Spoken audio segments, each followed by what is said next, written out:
Hello po everyone. So ako po si Carmi. Carmi here ang Facebook, Carmelyn Calubandi in real name. So yung gusto ko po lang po i-share kung ano yung nangyari sa account ko na Carmi here, which is na-post na ng mga kaibigan ko about doon sa hack account. Yes po, it was November 7. It was 7:20. Yun po ng gabi dito sa Israel time nung nahack yung account ko. Ang nangyari po doon for us to be aware is nung umuwi ako, since full day nga yung work ko ngayon, hindi po ako lagi nakakapag-open ng mga messages ko sa the whole day. So, nung umuwi ako, ginawa ko na lahat. Parang kumakain ako, nagkukwentuhan kami, sabay nag-reply ako sa mga messages kasi gusto kong i-check po no, yung mga nagpapa-appointment, mga friends ko at kung mga lahat na important messages sana. So, ginawa ko naman po, inuna ko yon. And then suddenly, habang nagkukwentuhan kami, habang kumakain ako, parang hindi ako focus sa ginagawa ko. Na-open ko siya, and then since mapagkakatiwalaan ko yung tao na pinanggalingan ng message, which is si Letty Alci, na sabi niya, pa-send ng code na na-send ko sa'yo. Yun, 2 beses kasi siya nag-message, and sabi, so, wrong sent. And then sinabi ulit, ngayon, dali-dali kong binuksan. Tapos bigla akong na-send yung code, hindi na-realize ko, ay, mali. It was the code ng Facebook. Ayun, huli na. Ngayon, dali-dali kong pinuntahan yung email ko para mahabol sana, pero it was too late. Napakabilis nila, tinanggal na yung email, tinanggal na rin yung phone number ko. So yun nga, na-hack nila, wala na akong access, naiyak na ako, sobrang stress na ako. And then pinagme-message po kayo, yung mga friends ko dito sa Facebook, pinagme-message at nanghihiram. And sadly, may mga naniwala po at nakapagpadala na ng mga pera. I was upset, tapos nalulungkot, stress talaga ako that time, iniyakan ko din yun. Ayun, and then gusto ko magpasalamat sa mga tumulong para makuha ko ulit yung account ko. Marami na din akong mga 2 na din yung na-message ko. Sinubukan naming ayusin pero hindi po siya kinaya. Isang gabi namin ginawa, hindi pa rin po kinaya.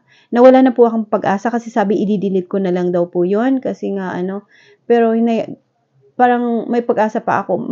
Parang pag may magsabi lang sa akin na pwede pa, kakagatin ko talaga yun yung percentage na yun. So, ang una kong ginawa yung mga family ko, sa mga group message, nag-leave na din siya, kaya hindi po ako yun. At saka yun nga yung mga panghihiram sa inyo. Thank you sa mga tiwala nyo kasi ganun pala ako sa inyo at marami pa rin naniwala, which is sana sa susunod aral po sa inyo na tawagan nyo, at pag hindi na tawagan yung taong nanghihiram sa inyo ay huwag na po kayong gumawa ng action, lalo na pag involving sa pera. Ayun, yun nga, sadly may nakapag-send na. And then, may nagpakilala sa akin, may nag-send sa akin nitong si Marvin. Ito po yung ilalagay ko sa background kasi sobrang pasalamat ko sa kanya. Thank you kasi ikaw yung gumawa ng paraan para maibalik ito sa akin. May mga nag-try nga ako at hindi siya nag-succeed. So, maraming salamat sa'yo. Madami din akong lesson na na-learn sa'yo. Kung makikita niyo sa profile niya, sorry to say na may kapansanan siya pero napakagaling niya. Very much recommended. Halimbawa, nagka-problema din kayo sa mga hack account na yan. At maging aware na po sana tayo na yung pag-click ng mga links, which is, aware din ako dati. Pero yung alam mo yung pag-occupy yung isip mo, hindi mo na siya naalala. Gusto ko rin magpasalamat sa mga taong tumulong, lalo sa mga nag-disseminate ng info na nahack yung account ko, sa mga vloggers dyan na nag-shoutout na, yun nga, para ma-warningan ang lahat. At yes, ingat na lang po sa mga pag-click o pag-send ng mga code. Ako din, kahit ako, alam ko naman dati na maingat na ako sa mga ganun. Pero, yun, pag busy ka, pag madami kang na nadidistract ka. At yung account ng nag-send sa akin is nahack ng morning. Kaya, for sure, madami pong naghahack ngayon dito sa atin, lalo sa mga friends, lalo pag busy kayo.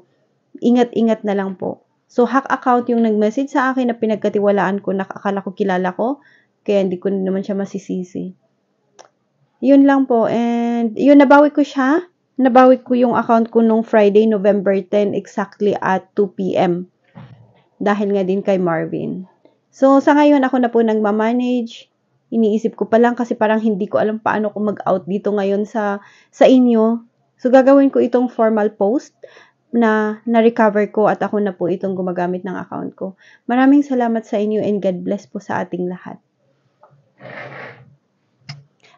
By the way, madami akong dapat pasalamatan sa mga tumulong nga, kahit pala yung mga kaibigan kong mga pinagtanungan kong mga pulis, kasi gusto ko talagang i-report kung may mahahabol pa tayo doon sa mga nawalang pera, pero yun, may mga formal na kailangan nating pagdaanan. Sobrang salamat kasi nag-action sila agad, and Yun po. Thank you very much and God bless. Tuloy pa rin po ang buhay.